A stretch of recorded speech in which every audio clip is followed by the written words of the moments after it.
ইতিকাফ শব্দের অর্থ কি? ইতিকাফ শব্দের অর্থ হচ্ছে অবস্থান করা, নিজেকে কোনো জায়গায় আবদ্ধ করার নাম হচ্ছে ইতিকাফ। শরীয়তের পরিভাষায় ইতিকাফ হলো রমজানুল মুবারকের শেষ 10 দিন সওয়াবের নিয়তে মসজিদে অবস্থান করাকে ইতিকাফ বলা হয়। রমজানুল মুবারকের শেষ 10 দিনে মসজিদে অবস্থান করার নামই হচ্ছে ইতিকাফ।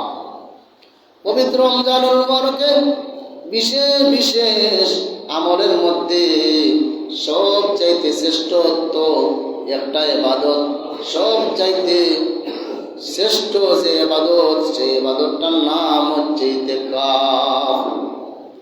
আল্লাহ পাক রব্বুল আলামিন ইতিকাফকারীদের জন্য কুরআনের মধ্যে বলেছেন, ওয়াহিদনা ইলা ইব্রাহিমা ওয়া ইসমাঈলা আন তাহিরা বাইতিয়া লিত-তাইফিন ওয়াল আকিফিন ওয়ার রুকআইস সুজুদ।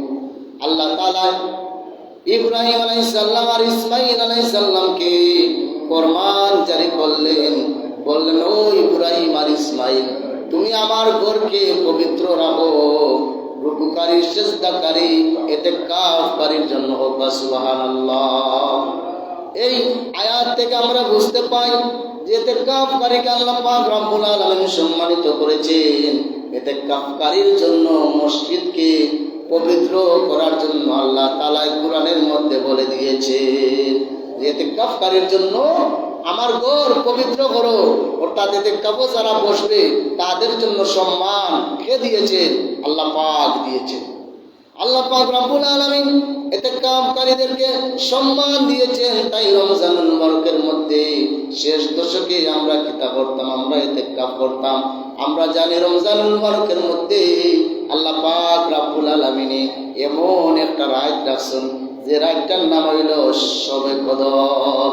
যে রাত্রিতে আল্লাহ পাক রব্বুল আলামিন কুরআন অবতীর্ণ করেছেন, কুরআন নাযিল করেছেন যে রাতটা, আর ওই রাতটার নাম হচ্ছে শবে কদর। আর ওই রাত্রিতে ইবাদত করলে আল্লাহ পাক রব্বুল আলামিন হাজার হাজার মাসের সমান ইবাদত করার সওয়াব দান করবেন। সুবহানাল্লাহ।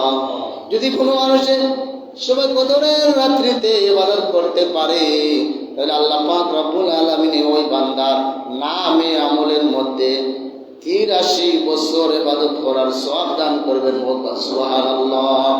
এই শবে কদর তালাশ করার জন্য আপনার আমার নবী মুহাম্মদুর রাসূলুল্লাহ সাল্লাল্লাহু আলাইহি সাল্লামে রমজানুল মুবারকের মধ্যে প্রথম 10 দিন ইতিকাফ করলেন, রাত্রি তালাশ করলেন যে শবে কদর কোথায়। প্রথম 10 দিন তালাশ করলেন, কিন্তু শবে কদর পাইলেন না।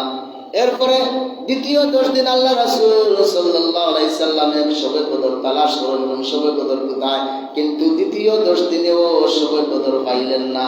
তৃতীয় 10 দিনে আল্লাহ রাসূল সাল্লাল্লাহু আলাইহি সাল্লাম শবে কদর তালাশ করা শুরু করলেন। আল্লাহ পাক রব্বুল আলামিন জানিয়ে দিলেন, ও মুহাম্মদ সাল্লাল্লাহু আলাইহি সাল্লাম, তৃতীয় 10 দিনের মধ্যে শবে কদর রয়েছে। সুবহানাল্লাহ। আল্লাহ জানিয়ে দিয়েছেন শবে কদর লাস্টে 10 দিনের মধ্যে কোন রাত্রিতে, এটাও বলে দিয়েছিলেন, কিন্তু আল্লাহ নবীর মাইন্ড